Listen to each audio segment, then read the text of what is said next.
Atëherë, përshëndetje të gjithëve. Ju faleminderit për interesin sot. Ne si grupi për PD-n, siç e lexoi edhe zoti Kulluri pak më parë, kemi dalë me disa konkluzione në lidhje me procesin zgjedhor të datës 13 qershor. Disa prej shkeljeve statutore dhe shkeljeve procedurale, unë i kam bërë publike në datën 13 qershor, pikërisht ditën e zgjedhjeve. Megjithatë, më lejoni, unë do të qëndroj vetëm tek shkeljet procedurale dhe më pas do të jap fjalën zotit Kristani, si kryetari i Komisionit të Apelimit të Partinë Demokratike dhe ish sekretari i përgjithshëm për të folur diçka në lidhje me shkeljet statutore. Tani, listat e antarësisë nuk u vënë në dispozicion të kandidatëve, por i dorëzuan komisionerëve vetëm ditën e premte, në datën 11 qershor 2021, në mesditë. Natyrisht kjo i mohoi të drejtën e votës mira demokratëve, dhjetra mira demokratëve në të gjithë vendin.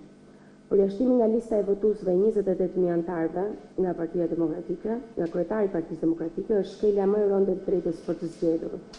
Më mirë antar të PD-s-së të regjistruar si antar që prej vitit 1991, dhe po ju them ka pasur edhe nga ata antarë cilët kanë shkuar në qendrat e votimit me kartat e antarësisë lëshuara nga Indirja Zemajdari në ditët e fillimit të Partisë Demokratike, dhe disa prej tyre nuk janë pranuar. Është shkelja më e rëndë e drejtës për të zgjedhur.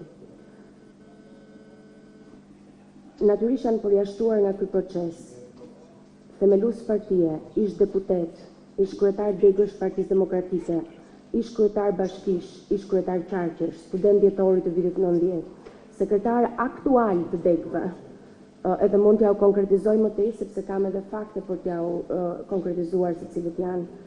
Nën kryetar aktual degësh, antar kryesish aktual PD-s, ish komisioner të PD-s deri në zgjedhjet e 25 prillit, si dhe familjarët të tyre, të gjithë këta nuk e kanë gjetur emrin në lista. Pra, përveç listës së shkurtuar, brenda 3 javësh, nga 106.000 në 75.000, pra 28.000 më pak, ka pasur një mungesë shumë të madhe të emrave në listë, për te asaj liste prej 106.000 antarësh që ka qenë më parë, që mendohet këtë qenë më parë. Në kundërshtim me çdo normë të kodit zgjedhor, janë bërë antar të rinj dhe janë shpërndar karta antarësie deri në datën 13 qershor 2021. Një pjesë votuesish janë paraqitur për të votuar pa karta antarësie, vetëm me një kontrabilet me shkrimdore të shpërndar nga degët. Në disa qendra votimi ka pasur dhe raste kur kanë votuar njerëz pa karta antarësie dhe pa emra në listë, raste tashmë që janë bërë publike nga mediat vizive kryesisht.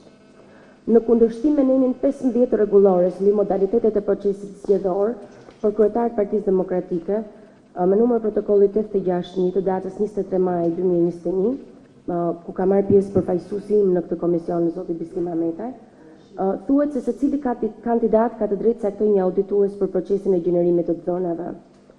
Fatkeqësisht, audituesit elektronik, përfaqësues të kandidatëve nuk janë lejuar të verifikojnë nëse ka modifikime në sistem. Ata vetëm kanë qëndruar aty derisa janë printuar të gjitha listat, futur në përzarfe dhe dërguar degëve.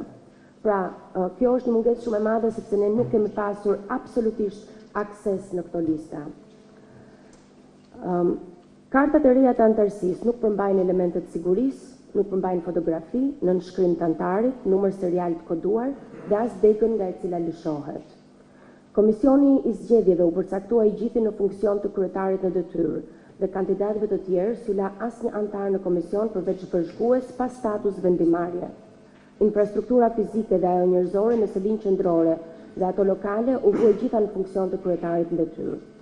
Vendimi për t'i afruar zgjedhjet ishte krejtësisht vendim arbitrar, pasi mandati kryetarit PD-s mbaronte në 22 korrik 2021. Koha për të zhvilluar fushat ishte e pamjaftueshme dhe në të gjitha takimet, pothuajse në të gjitha takimet ka pasur kryetar degësh të cilët ose kanë minuar ose deputet të cilët nuk kanë ardhur. Vetëm në 4 takime të mia ka pasur deputet të listës të Partisë Demokratike që kanë marrë pjesë në këto takime. Të tjerët e kanë bojkotuar. Me sa kam unë dieni, kështu ka ndodhur edhe me 2 kandidatët e tjerë, zotin Shehaj dhe zotin Kadillin. Atëherë, në takimin organizuar nga Komisioni i Zgjedhjeve me përfaqësuesit e kandidatëve në datën 9 qershor 2021, është vendosur që vëzhguesit e kandidatëve në çdo qendër votimi do të qëndronin ulur me komisionin dhe do të nënshkruanin proces verbale. Në proces verbalin në qendrave të votimit në Lezhë dhe Durrës, asnjë nga vëzhguesit e mi nuk ka nënshkruar proces verbalin përfundimtar për arsye të shkeljeve të gjata gjatë ditës votimit. Në 90% të rasteve, vëzhguesit nuk janë lejuar të uleshin në tavolinë dhe janë kërkuar që të qëndrojnë larg tavolinës komisionit.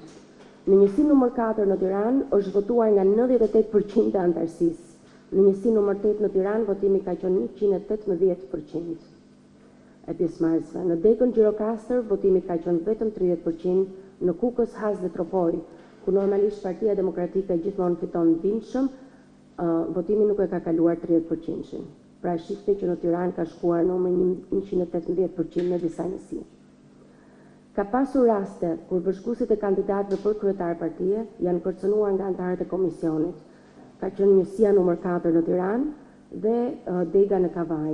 Dhe janë përjashtuar nga komisioni, siç është njësia numër 5, vëzhgues të kandidatëve të tjerë. Në Gjirokastër, vëzhguesi im ish kandidat për kryetar i Partisë Demokratike në këtë degë, megjithëse një anëtar i vjetër i Partisë Demokratike nuk është lejuar të votojë pasi nuk kishte emrin në listë.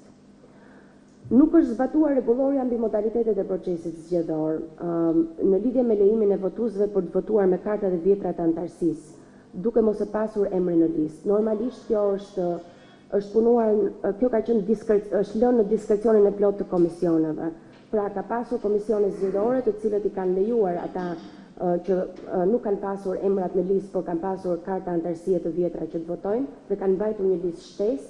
Në disa raste ka ardhur një listë shtesë nga Tirana. Pra, kjo është një shkelje tjetër sepse tregon që ne nuk dim fare se çfarë është bërë me listat e anëtarëve të Partisë Demokratike dhe votuesve. Dhe dy pika të fundit. Në shumicën e qendrave të votimit, në kundërshtim me çdo parim të votës lirë, është votuar me fotografinë e kryetarit aktual në mur. Besoj se pamjet e keni parë në rrjetet sociale. Më kujton pak atë periudhën e diktatorit, kur gjithë shkonim në qendrat e votimit me zore dhe votonim me kokën e diktatorit në krye. Kutitë e votimit nuk kanë pasur masa sigurie dhe as kodet përkatëse. Vetëm dje ka marrë informacion nga vëzhguesi në Durrës që thotë që kutitë e votimit kanë qenë pa pull sigurie. Kjo ka ndodhur edhe në tjera, unë kam foto të kësaj, kanë qenë vetëm me një lidhse plastike dhe në zonat ku nuk ka pasur vëzhgues, sepse unë nuk kam pasur kohë mjaftueshme të kem vëzhgues në gjitha zonat, ka qenë vetëm 2 javë kohë. Kuptohet që kjo është lënë në diskrecionin dhe ndoshta me qëllimin e mirë në thojza të anëtarëve të komisionit të degëve. Por duhet t'ju them këtë gjë. Normalisht kryesitë e degëve kanë qenë të gjitha të orientuara, degët kanë qenë të gjitha të orientuara për të votuar për kryetarin aktual Partisë Demokratike. Për këtë ne kemi edhe disa materiale shoqëruese që unë mund t'ja dorëzoj. Kemi thirrje të kryetarëve të degëve në datën 13 qershor, i bëjnë thirrje anëtarësisë të votojnë Lulzim Bashën. Kemi thirrje të deputetëve 1 ose 2 ditë më parë, siç ka qenë deputeti i qarkut Gjirokastër që ka mbledhur kryesinë e partisë për qarkun e Gjirokastrës 1 apo 2 ditë përpara zgjedhjeve dhe ju ka kërkuar që të votohet kryetari i Partisë Demokratike Zoti Basha, pra kryetari aktual, dhe kjo ka ndodhur rëndom në të gjitha degët e Partisë Demokratike, në 75 degët, por kryesisht nga kryetar, nga deputet të zonës dhe nga sekretar të degës. Mund të hapni edhe faqet e tyre në Facebook që kanë proklamime të tilla të drejtë për drejta në datën 12 dhe 13 qershor. Gjatë fushatës zgjedhore,